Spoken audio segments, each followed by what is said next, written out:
Sound आओ।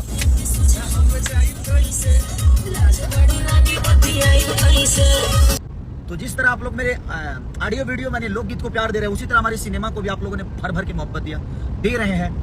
तो हमारी कोशिश है कि आप लोग ऐसे ही प्यार और आशीर्वाद देते रहिए। अब हम लोग काम करें, बस भोजपुरी को बड़ा करने के लिए काम करने की जरूरत है।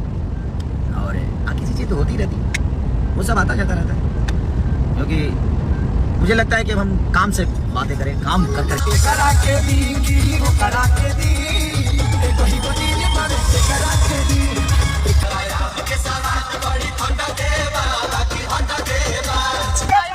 एक महीना ना 5 महीना आम के सलाद नंबर 1 पे रखना है।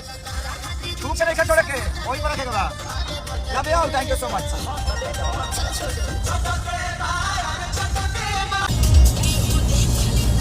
नेटवर्क नहीं है क्या बाबू?